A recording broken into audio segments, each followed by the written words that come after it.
Assalamualaikum dan salam sejahtera. Untuk video kali ini, saya akan teruskan dengan topik yang kelima, demokrasi dan pilihan raya.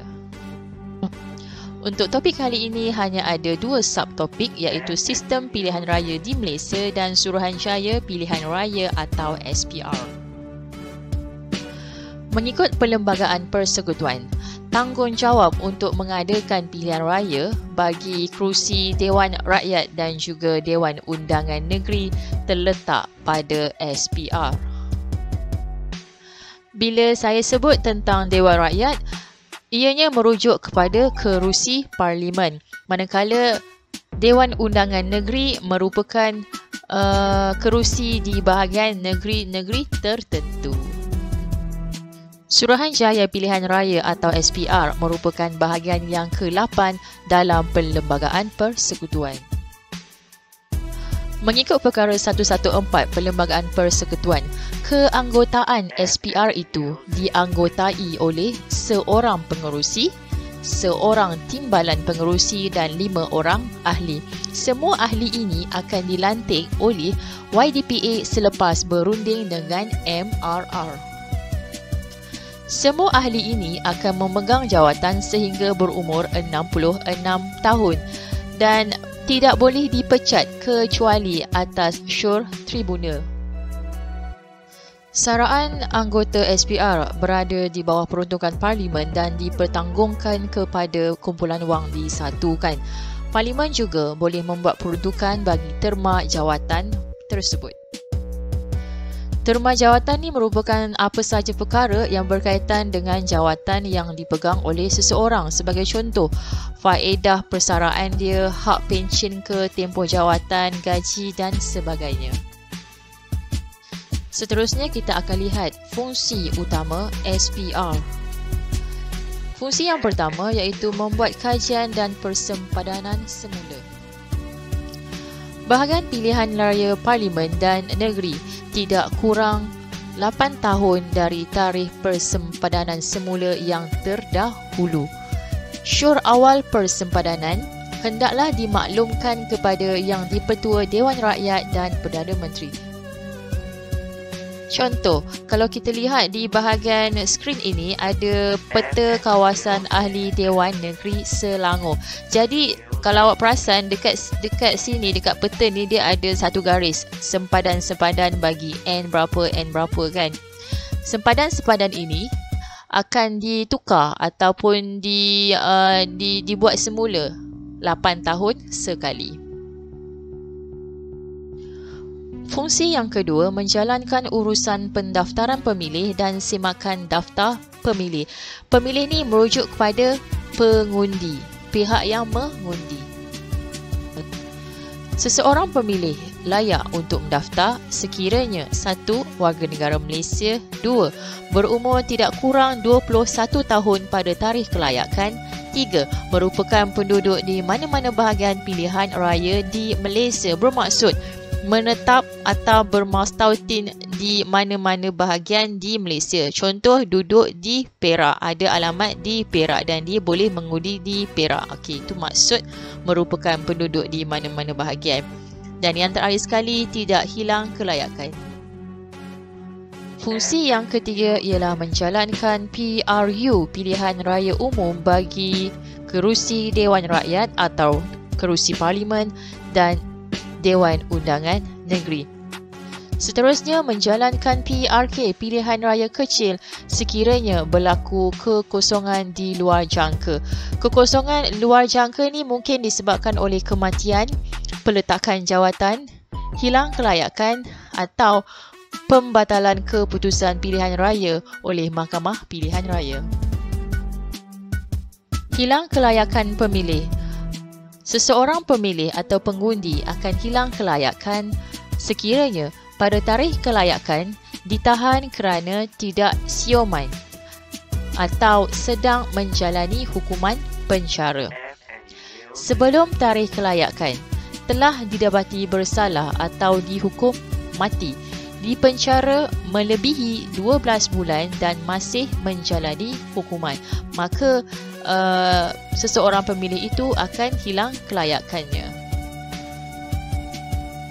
Selain itu, seseorang pemilih pengundi boleh hilang kelayakan sekiranya telah didapati bersalah di bawah Akta Kesalahan Pilihan Raya 1954 dan telah memperoleh kewarganegaraan asing. Bagi kelayakan calon pula, calon ini merupakan orang yang akan dipilih oleh pemilih tadi.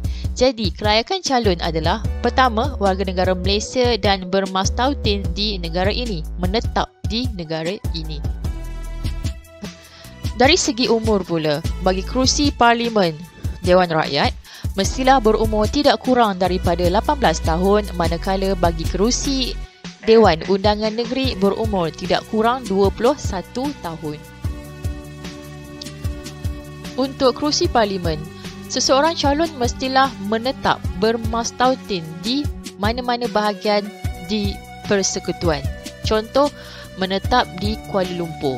Ingin bertanding kerusi Parlimen di Langkawi. Boleh. Maksudnya dia boleh menetap di mana-mana sahaja. Bagi kerusi DUN, mesti bermastautin atau menetap di negeri di mana dia akan bertanding. Contoh, ingin bertanding kerusi DUN di negeri Terengganu, maka dia mesti menetap di negeri Terengganu. Ada alamat di negeri Terengganu. Seseorang calon boleh hilang kelayakan sekiranya didapati tidak sioman. Yang kedua, didapati muflis yang belum dilepaskan, bermaksud masih lagi dalam keadaan muflis. Masih lagi ada hutang yang tak dibayar, masih lagi ada perkara-perkara yang belum dilepaskan oleh mahkamah, jadi dia akan hilang kelayakan sebagai seorang calon. Memegang jawatan berpendapatan bermaksud masih lagi bekerja sebagai penjawat awam. Bermakna dia masih memegang jawatan yang ada gaji. So, tak boleh. Selepas keputusan pilihan raya diwartakan, sekiranya dia tidak mengemukakan laporan perbelanjaan pilihan raya atau gagal mengemukakan laporan tersebut, maka dia juga akan hilang kelayakan. Telah didapati bersalah oleh mahkamah dan dijatuhi hukuman penjara melebihi 1 tahun atau denda melebihi RM2,000 dan belum mendapat pengampunan. Contoh, sekiranya dia dijatuhkan hukuman penjara lebih 2 tahun. Okey, maksud 2 tahun dah lebih setahun kan, maka dia akan hilang kelayakan. Sekiranya dia didenda RM10,000, maka dia juga akan hilang kelayakan. Jika semua kesalahan tersebut belum mendapat pengampunan, maka calon tersebut akan hilang kelayakan.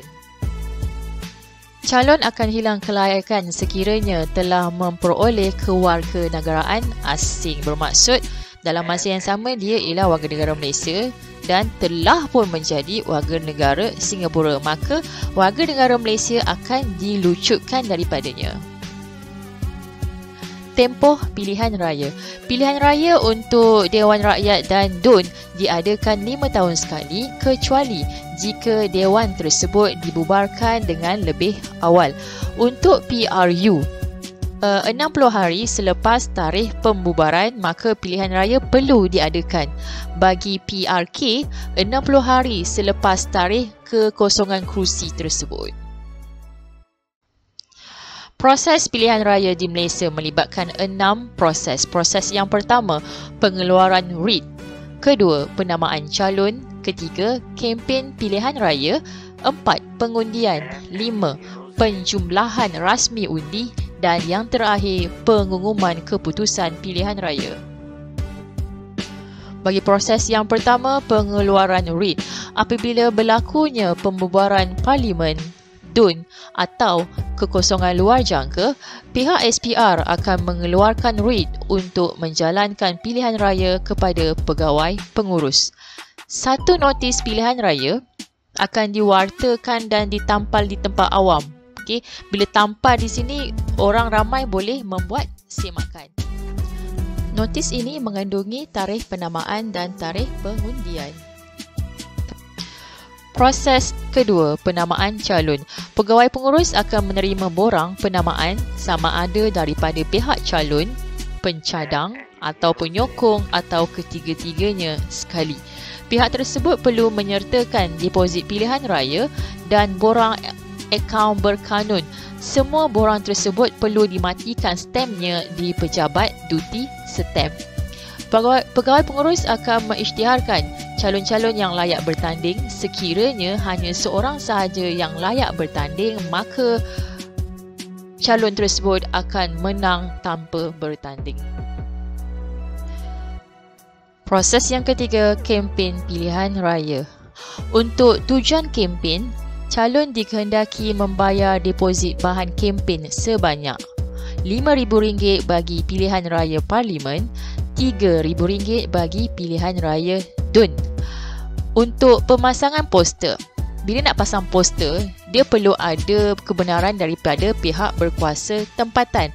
Maka calon perlu membayar jumlah wang yang lain kepada pihak berkuasa tempatan. Sekiranya calon ingin mengadakan ceramah, maka mereka perlu mendapatkan permit daripada pihak polis. Proses keempat, pengundian. Pemilih-pemilih yang namanya ada di dalam daftar pemilih akan keluar mengundi di pusat mengundi yang telah pun ditetapkan oleh SPR. Bagi pengundi yang tidak hadir ataupun kalangan yang layak mengundi secara pos, mereka juga boleh mengundi, tetapi hari pengundian itu lebih awal daripada hari pengundian yang ditetapkan. Proses yang kelima, penjumlahan rasmi undi. Ketua tempat mengundi akan membuat pengiraan kertas undi dan beliau akan menjumlahkan keseluruhan keputusan untuk menentukan pemenangnya. Proses yang terakhir, pengumuman keputusan pilihan raya. Pegawai pengurus bagi sesuatu bahagian pilihan raya akan mengisytiharkan calon yang mendapat undi majoriti dan mengesahkannya sebagai wakil yang terpilih bagi bahagian pilihan raya yang berkenaan. Contoh, pegawai pengurus di kawasan Balakong. So, siapa yang menang di kawasan Balakong ini akan menjadi wakil rakyat di kawasan tersebut. Keputusan tersebut tidak boleh dipertikaikan. Sekiranya ada pihak yang mempertikaikan keputusan tersebut tidak berpuas hati, beliau boleh mengemukakan petisyen pilihan raya di Mahkamah Pilihan Raya.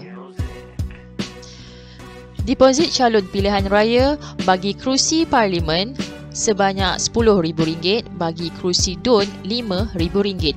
Calon akan hilang wang deposit sekiranya gagal memperoleh 1/8 daripada jumlah undi yang diperoleh oleh semua calon yang bertanding. Petisyen pilihan raya. Keputusan pilihan raya boleh dicabar di mahkamah. Petisyen tersebut dibuat mungkin sebab ketidakpatuhan undang-undang dan peraturan pilihan raya. Petisyen ini akan dikemukakan di Mahkamah Tinggi dalam tempoh masa 21 hari selepas tarikh keputusan pilihan raya diwartakan. Keputusan Mahkamah Tinggi boleh dirayu di Mahkamah Persekutuan. Sekiranya pihak tersebut tidak berpuas hati dengan keputusan Mahkamah Tinggi, maka dia boleh membuat rayuan di Mahkamah Persekutuan untuk dibicarakan semula. Penyata perbelanjaan pilihan raya. Untuk pilihan raya Dewan Rakyat, perbelanjaan tidak boleh melebihi RM200,000, manakala untuk kerusi Dewan Undangan Negeri tidak boleh melebihi RM100,000. Laporan perbelanjaan mestilah dihantar kepada pengarah pilihan raya negeri dalam tempoh 31 hari selepas tarikh keputusan pilihan raya diwartakan. Elemen penting pilihan raya. Yang pertama, mesti ada bahagian pilihan raya. N berapa-berapa kan. Yang kedua, mesti ada pemilih iaitu pengundi. Ketiga, calon. pihak yang akan diundi dan proses pilihan raya yang telah pun saya jelaskan sebentar tadi. Perkara yang terakhir ialah jenis pengundian. Berdasarkan kepada laman web Suruhanjaya Pilihan Raya, jenis pengundian terbahagi kepada 3, iaitu pengundian biasa, pengundian awal dan pengundian pos. Pengundian biasa merupakan pemilih biasa, pengundi biasa yang akan mengundi pada hari mengundi. Pengundian awal terdiri daripada anggota polis dan pasangan, anggota tentera dan pasangan, pasukan gerakan am PGA. Kebiasaannya bagi pengundian awal ni khusus untuk anggota polis, tentera ataupun PGA yang akan bertugas pada hari mengundi. So dia akan undi awal. Pengundian pos selalunya melibatkan pengundi yang tidak hadir pada hari mengundi. Mungkin disebabkan bertugas atau berada di luar negara. Contoh, anggota polis dan pasangan, anggota tentera dan pasangan pasukan gerakan am yang terpaksa bertugas di luar kawasan demi menjaga keselamatan negara. Petugas media. Biasanya pada hari mengundi ni mesti ada liputan kan tentang perjalanan pilihan raya. So mereka ini juga boleh dibenarkan untuk mengundi secara pos. Yang kedua, petugas pilihan raya. Sebabnya petugas pilihan raya akan bertugas pada hari mengundi. Antaranya ialah ahli panel, pegawai, kaki tangan SPR dan petugas pilihan raya. Bagi warga negara Malaysia yang berada di luar negara, mereka juga boleh mengundi secara pos. Kebiasaannya undian secara pos akan diadakan awal daripada hari mengundi. Pelajar luar negara dan juga pasangannya, kaki tangan awam di luar negara dan pasangannya, serta warga negara Malaysia yang menetap di luar negara boleh mengundi secara pos. Kesimpulannya, untuk topik yang kelima, kita telah pun mengetahui tentang demokrasi dan pilihan raya di Malaysia. Bagaimana proses pilihan raya itu dilakukan, apakah badan yang melaksanakan proses tersebut dan sebagainya. Itu sahaja untuk video kali ini. Jangan lupa subscribe dan follow kami di Anis Fazlin Pengajian Am Channel. Jumpa lagi untuk video yang seterusnya. Terima kasih.